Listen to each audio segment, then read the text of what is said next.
말라기서의 내용은 크게 두 가지로 요약해서 정리할 수가 있어요. 하나는 하나님의 백성이 하나님께 어떤 모습으로 제사를 드렸느냐 하는 이 모습입니다. 하나님의 백성이 하나님 앞에 드린 제사의 모습은 아주 엉터리였습니다. 아주 성의가 없었어요. 하나님의 마음이 너무 불쾌할 정도의 그런 의미 없는 제사를 드립니다. 그 내용이 말라기서에 기록이 되어 있어요.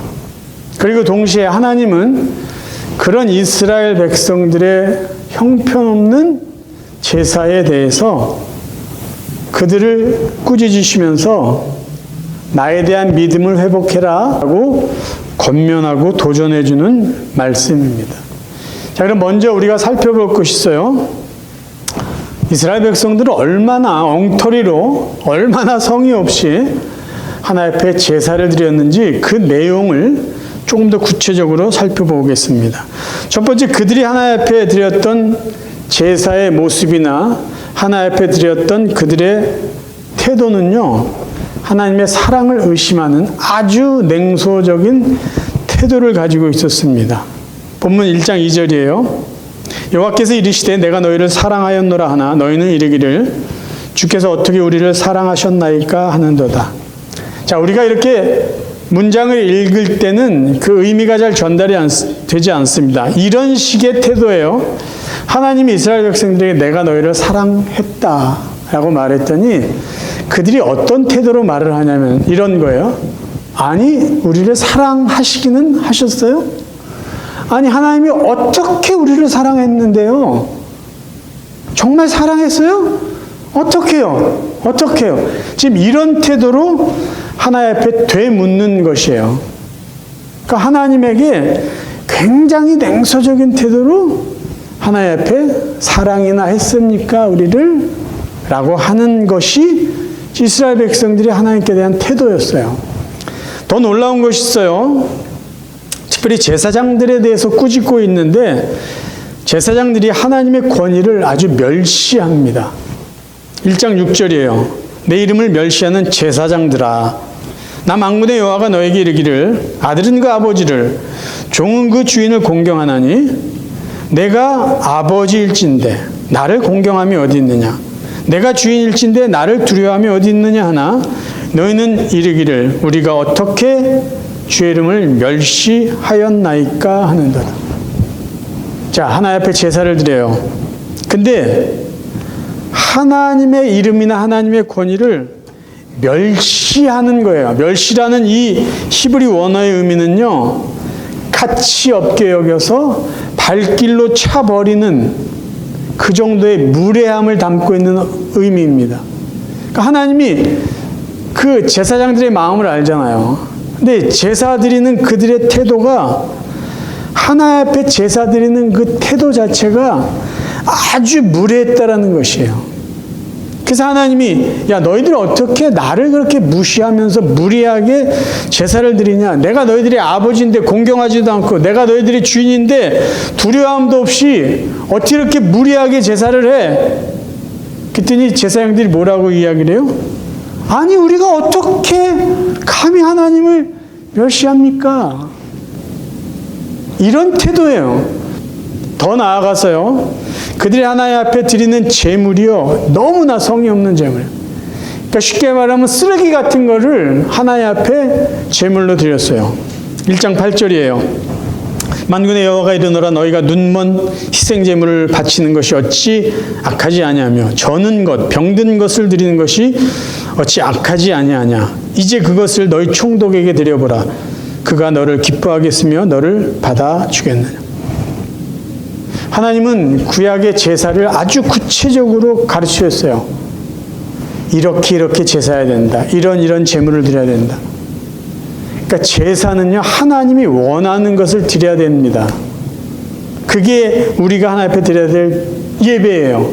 근데 지금 이스라엘 백성들은 하나님 앞에 드려야 될 정말 온전하고 건강하고 값비싸고 소중한 짐승을 바치기는커녕 저는 것, 병든 것, 눈먼 것, 그러니까 이거는요, 폐기물 같은 거를 하나님 앞에 보란 듯이 드렸어요. 하나님이 불쾌하죠. 그래서 말씀하신 거예요. 야, 이것을 너희 총독에게 바치면은 총독이 기뻐하겠냐? 상식적으로 생각해봐라. 이게 너희들이 나한테 드려야 될 제물로서 합당하냐? 라고 말하고 있어요. 조금 더 나갑니다. 이스라엘 백성들 제사 드리는 그 자체를 귀찮게 여기기 시작했어요. 만군의 여호와가 이르노라. 너희가 또 말하기를 이 일이 얼마나 번거로운가 하며 코웃음 치고 있다라는 거예요. 누가 얘기하세요? 하나님이요. 근데 지금 잘 보면요, 이 백성들이 모여서 하나님 들으라고 하는 얘기예요. 야, 이 제사 드리는 거 얼마나 귀찮은 일이냐? 또 이걸 해야 돼? 이 히브리어 번거롭다라는 의미는요, 피곤하고 짜증난다라는 의미가 있어요. 그리고 더 나아가서 뭐라 그래요? 코웃음 치는 거예요. 하나님 앞에 제사 드리러 와가지고요, 그냥 콧방귀 끼고 있어요. 장난치고 있어요. 하나님이 그 모습을 보고 그런 말하는 것을 듣고 있어요. 야, 너희들 이러면 되겠냐? 여기까지 이스라엘 백성들이 나왔어요. 점점 더 심각해집니다. 하나님을 섬기는 것 그 자체를 무가치하게 여겨요. 자, 말라기 3장으로 넘어갑니다. 이는 너희가 말하기를 하나님을 섬기는 것이 헛되니 만군의 여호와 앞에서 그 명령을 지키며 슬프게 행하는 것, 회개하는 거예요. 이런 것이 무엇이 유익하리요? 지금 우리는 교만한 자가 복되다 하며 악을 행하는 자가 번성하며 하나님을 시험하는 자가 화를 면한다 하노라 함이라. 자, 그들이 하나님 앞에 제사 드리고 하나님 앞에 나와서 예배 드리는 것이 뭐가 유익한 일을 따집니다. 지금 내가 이 제사를 드리는 게 나에게 유익한가 아니한가를 생각해요. 그리고 더 심한 말을 해요. 지금 이 세상은 교만한 자가 잘 먹고 잘 산다는 거예요. 하나님 믿지 않고 사는 사람들이요, 더 성공하고 악을 행하는 자들 더 부유하게 살아. 하나님을 시험하는 자가 화를 면해. 그런 세상인데 지금 내가 하나님 앞에서 제사를 드리는 게 이게 도대체 무슨 의미가 있냐? 여기까지 나갔어요. 생각해 보세요. 하나님의 백성이 하나님 앞에 예배 드리는 것이 귀찮아요. 공경하는 마음이 하나도 없어요. 내가 이거를 하면서 유익한가 아닌가를 따져요. 하나님을 두려워하는 마음이 아예 없습니다. 그래서 제사 드리는 거, 예배 드리는 거를 가성비로 따져요. 자, 내가 오늘 교회 가는 거 기름값 계산하고 1시간, 2시간 시간 계산하고 가서 헌금도 해야 돼. 이게 지금 나한테 유익해? 그걸 따지고 갈까 말까 갈까 말까. 예배의 중심이 내가 돼버렸어요. 그럼 도대체 하나님의 백성이 왜 여기까지 왔을까? 이유가 있을 거 아니에요? 그들은 하나님께서 자기들을 축복해 주시게 대한 기대와 기다림 속에서 살았는데 한 세대가 지나도 그런 일이 벌어지지 않아요. 두 세대가 지나도 그런 일이 벌어지지 않아요. 우리 아버지, 할아버지가 다 돌아가셨는데도 할아버지, 아버지가 이야기한 그 하나님의 약속들이 이루어지지 않아요. 상황이 더 나아지지 않습니다. 희망이 사라지고 절망이 돼요. 하나님에 대한 기대가 무너지기 시작하는 거예요. 왜 그랬을까요? 이스라엘의 역사를 볼까요? 이스라엘의 역사가요, 아수르의 지배를 받으면서 북쪽 이스라엘이 멸망을 당해요. 그래 남쪽 유다가 바벨론에 의해서 멸망이 돼요. 지금 말라기 시대는 언제냐면 바벨론이 무너지고 페르시아가 이 세상을 지배할 때, 페르시아 왕 바사 왕국이라 그러는데 바사 왕인 고레스가 바벨론에 의해서 포로 생활한 유대인을 고향으로 다 돌려보냅니다.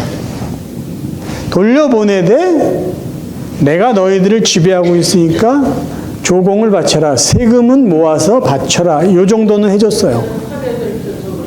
그러니까 이스라엘 백성이 고향으로 돌아와서 예루살렘 성전도 재건하고 성벽도 다시 짓고 뭔가 큰 기대감 속에서 살았는데 그들이 그렸던 다윗의 영광이 회복되지 않는 거예요. 하나님의 축복이 그들이 그리고 바랬던 만큼 이루어지지 않습니다.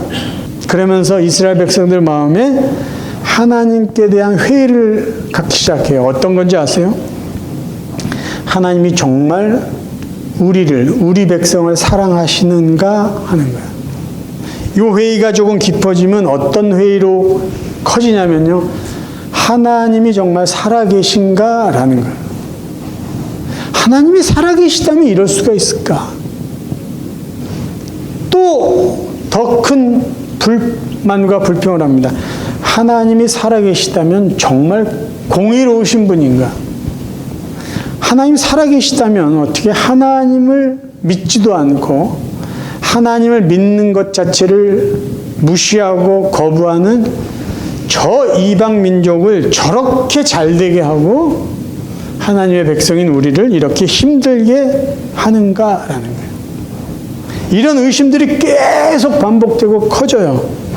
결국은 하나님 그분에 대한 태도가 바뀌죠. 믿기는 믿는데 하나님에 대한 태도가 아주 냉소해요. 냉소적으로 바뀌고요. 그분에 대한 어떤 제사의 태도가 변질되기 시작하는 거예요. 그럼 그들의 문제가 뭐예요? 단지 남의 나라 식민지를 사는 게 문제였을까요? 근본적인 밑바탕의 문제는요. 이스라엘 백성은 하나님을 경외의 대상으로 삼지 않고요. 이용의 대상으로 계속해서 섬기려고 했다는 거예요. 그러니까 내가 하나님으로부터 무언가 얻어내면은 그 하나님은 좋은 하나님이에요. 근데 내가 원하는 것을 하나님이 주시지 않으면 그 하나님은 여전히 불만의 대상이에요. 이 모습이 이스라엘 백성이 오래전부터 그들의 삶 속에서 드러났던 굉장히 좋지 않은 모습입니다. 이스라엘 백성들이 애굽의 노예를 살 때 하나님이 그들을 구원해 주시죠. 구원해 주셔서 자유인이 됩니다.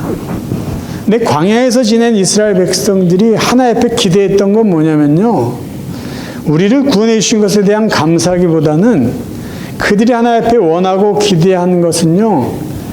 애굽보다는 더 편해야 되고 애굽에서 먹는 것보다는 더 잘 먹어야 된다는 그런 기대를 하나님 앞에 늘 갖고 있었어요. 그러니까 그들이 구원받은 것에 감사하고 하나님 백성 된 것에 기쁨을 누리려고 하지 않고 하나님 우리를 여기까지 데리고 갔으면 우리를 애굽에서보다는 잘 먹게 해주셔야죠. 애굽에서보다는 더 편하게 해주셔야죠. 이런 생각을 하고 있었다라는 것이에요. 여러분, 참 사랑과 참 믿음에는 공통점이 있습니다. 그러니까 진짜 믿음과 진짜 사랑의 공통점은 뭐냐면요. 시간이 지나도 변하지 않는다는 거예요. 그래서 사랑과 믿음에는 공통점이 있어요. 진짜 사랑은요. 시간이 지나고 어떤 환경이 바뀌더라도 변하지 않아요. 진짜 믿음은 하나님에 대한 어떤 우리의 태도나 우리의 삶의 상황이 바뀌더라도 변하지 않는 게 진짜 믿음이에요. 그래서 사랑도 그렇고 믿음도 그렇고요. 감정의 문제가 아니라 의지의 문제다라는 것을 우리가 인정할 수밖에 없습니다. 하나님의 사랑, 하나님이 인간을 위한 사랑이 진짜 사랑이다, 참 사랑이라고 말할 수 있는 이유가 여기 있어요. 인간이요, 하나님 앞에 대들고 하나님 앞에 이렇게 등을 돌리고 멀어져도 하나님은 여전히 그 인간들을 사랑하세요. 기다려주세요. 변함이 없어요. 그런데 하나님을 향한 인간의 믿음은요, 굉장히 들쑥날쑥한다는 거예요.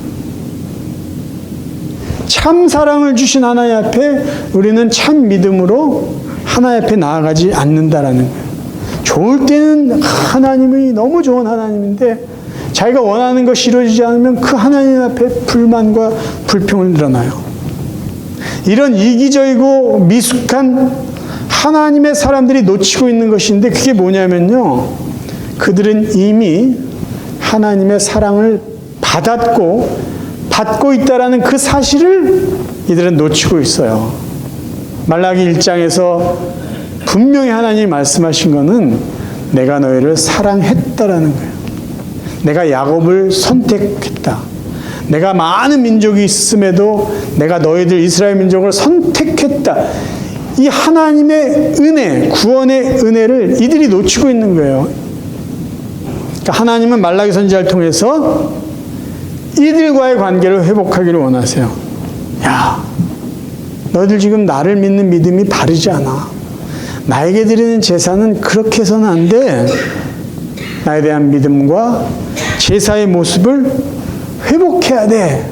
그리고 말씀하세요. 첫 번째가 뭐냐면요, 하나님의 사랑을 의심하지 말라는 거예요. 자, 다시 한번 그 본문 읽을까요? 여호와께서 이르시되 내가 너희를 사랑하였노라. 그러니까 말씀을 시작할 때 제일 먼저 확인해 주는 게 뭐냐면 하나님의 사랑이에요. 여러분, 관계 회복은요, 사랑을 확인하는 것부터 시작이 됩니다. 요한복음 21장에 보면 예수님이 제자들을 세 번째 찾아가셔서, 우리가 잘 아는 이야기예요. 베드로에게 질문을 합니다. 예수를 저주하면서 욕하면서 부인했던 베드로는 이미 예수님을 만나기는 그 스스로 자괴감이 있었어요. 가까이 가기에는 이미 너무 자신이 부끄러웠어요. 근데 그 베드로를 찾아가셔서 예수님이 관계를 회복하세요. 무엇으로 회복하신지 아세요? 사랑을 확인하면서 회복합니다. 네가 나를 사랑하느냐? 네가 나를 사랑하느냐? 네가 나를 사랑하느냐? 관계 회복은 사랑을 확인하는 데서 시작이 되는 거예요. 두 번째, 하나님이 이스라엘 백성들에게 요구하는 것은요, 내가 너희들의 필요를 채워주는 공급자다라는 것을 믿고 신뢰하라는 거예요. 말라기 3장 10절, 만군의 여호와가 이르노라 너희 온전한 11조를 창고에 들여 나의 집에 양식이 있게 하고 그것으로 나를 시험하여 내가 하늘문을 열고 너에게 복을 쌓을 곳이 없도록 붙지 아니하나 보라. 여러분, 말라기 3장 10절은 11조 바치라는 거야. 이 단순한 의미 이상의 폭넓은 의미가 있어요. 그게 뭐냐면, 여러분이 힘듭니까? 물질이 부족합니까? 그러면 하나님을 더 의지하라라는 그 메시지가 담겨 있어요. 하나님, 나 돈이 없어요. 그러면 하나님을 더 의지하라. 하나님, 먹을 것이 없는데요. 그럼 하나님을 더 의지하라라는 말씀이 이 말씀 안에 포함이 되어 있어요. 왜? 하나님은 이 우주의 주인이시고 물질의 주인이시다라는 것을 이 말씀을 통해서 우리가 확인하라는 거예요. 예수님이 하나님께서 시험하라라고 말씀하신 건요, 슬쩍 간을 보는 정도로 이야기하는 게 아니에요. 너의 삶을 통해서 확인해 보아라 라는 거예요. 이 말은요, 마치 부모님이 자식에게, 야, 내가 너희들 밥 굶길 것 같아? 너는 왜 이렇게 믿음이 없어? 야, 아버지가 너 밥 굶길 것 같아? 걱정하지 마. 그 말하고 비슷한 거예요. 걱정하지 마. 걱정하지 마. 나를 믿어. 나를 믿어. 의심이 나. 그래도 믿어. 지금 그 말씀하고 있는 거예요. 여러분, 이런 말이 있는 거 아세요? 세상의 모든 사람은 다 11조를 한다. 어떤 사람은 하나 옆에 드리고, 어떤 사람은 다른 사람에게 주고, 어떤 사람은 그냥 낭비하고. 11조를 드린다는 건요, 내 삶의 주인이 하나님이다라는 것을 고백하는 그 믿음의 행위예요. 제일 중요한 말씀이에요. 이제 궁극적인 구원의 소망을 기대하라 라는 메시지가 말라기에 포함되어 있어요. 말라기 3장 1절 또 4장에 보면 이런 말씀이 있어요. 만군의 여호와가 이르노라. 하나님이 직접 말씀하신 거예요. 보라, 내가 내 사자를 보내리니 그가 내 앞에서 길을 준비할 것이요 또 너희가 구하는 바 주가 갑자기 그의 성전에 임하시리니 곧 너희가 사모하는 바 언약의 사자가 임하실 것이라. 보라, 여호와의 크고 두려운 날이 이르기 전에 내가 선지자 엘리야를 너희에게 보내리라. 지금 여기 세 인물이 등장합니다. 내가 내 사자를 보낸다는 사자라는 단어. 언약의 사자가 나오고요. 사자에 가면 선지자 엘리야가 나와요. 엘리야는 말라기 이전의 사람이었는데 또 나타나나? 이렇게 생각할 수 있어요. 이 누구를 이야기하는 걸까요? 자, 앞에 등장한 네 사자나 이 4장에 등장하는 엘리야는 신약 성경에서 확인할 수 있는데 세례 요한을 말합니다. 그러면 여기서 너희가 사모하는 바 언약의 사자는 누구일까요? 동일 인물이 아니라 언약의 사자는 메시아 예수 그리스도를 말씀하고 계세요. 하나님께서 인간의 죄를 용서해 주실 메시아를, 미리 약속하신 메시아를 내가 보내주겠다라는 약속을 어디서 하시냐고요? 지금 말라기 3장과 4장에서 하고 계세요. 그러면 여기서 이야기하고 있는 게 뭐냐면요, 인간의 궁극적인 축복, 인간의 참된 축복은 뭐냐? 이 세상에서 조금 더 편하게 살고 조금 더 건강하게 살고 조금 더 오래 사는 게 아니라 예수 그리스도를 통해서 죄 용서받고 예수를 통해서 영원한 생명을 얻어 하나님과 함께 하늘나라에서 영원히 사는 것, 그것이 인간에게 궁극적인 축복이고 참된 복이다라는 것을 여기서 말씀해 주고 있는 거예요. 말라기서가 끝나면요, 400년 동안 하나님이 침묵하십니다. 침묵하시는 400년 동안에 하나님이 미리 희망의 메시지를 조금 보여주고 계신 거예요. 기다려라. 너희를 구원할 내가 약속한 메시아를 보내주겠다라는 말씀이에요. 용기와 희망을 주는 메시지가 지금 말라기 4장에 나오고 있다는 것이에요. 자, 이제 말씀을 정리합니다. 이 시대를 살아가는 저희들이 우리는 하나님 앞에서 어떤 마음으로 신앙생활을 하고 있습니까? 또 해야 될까요? 나는 하나님을 믿는데, 그래서 매주일 예배를 드리는데, 나름대로 열심히 기도하는데, 그래도 하나님 말씀 앞에서 하나님 보시기에 착하게 살려고 노력하고 있는데 왜 내가 원하는 일은 되지 않고 이렇게 힘든 일만 생기나? 그러면 이렇게 생각할 수가 있어요. 하나님 믿지 말까?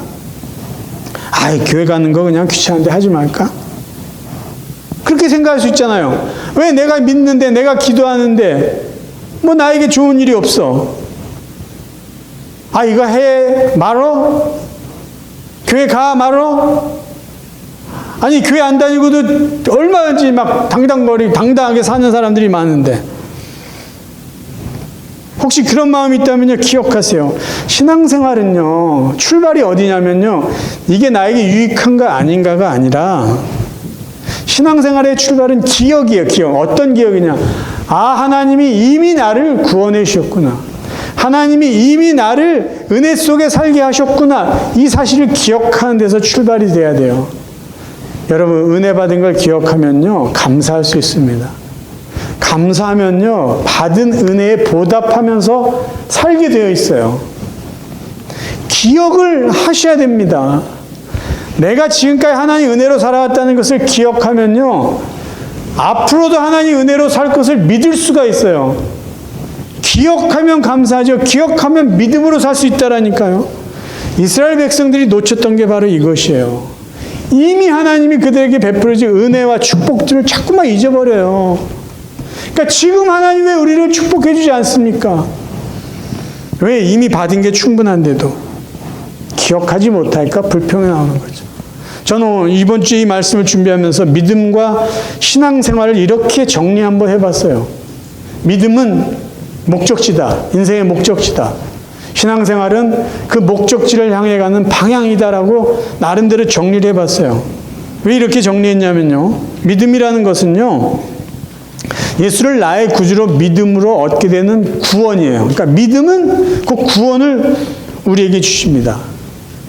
그럼 믿음을 통해서 우리가 얻은 것은 우리의 인생의 영원한 목적지가 어딘지를 우리는 얻게 된 것이에요. 우리 인생의 목적지가 어디입니까? 하늘나라 천국이에요.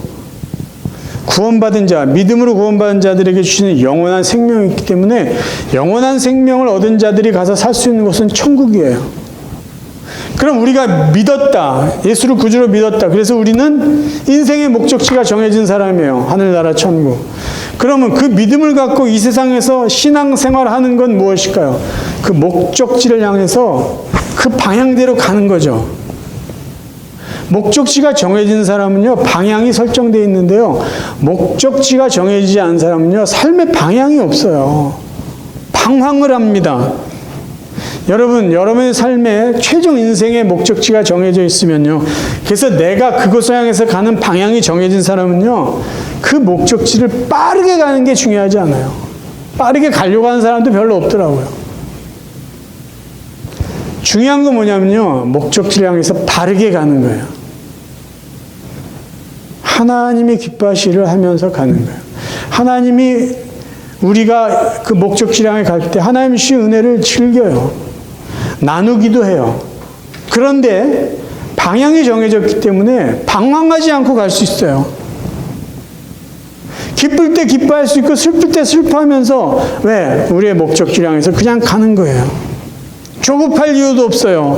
섭섭해할 필요도 없어요. 왜? 우리가 가야 될 최종 목적지는 분명히 정해져 있기 때문이에요. 우리의 삶이 그런 삶이에요.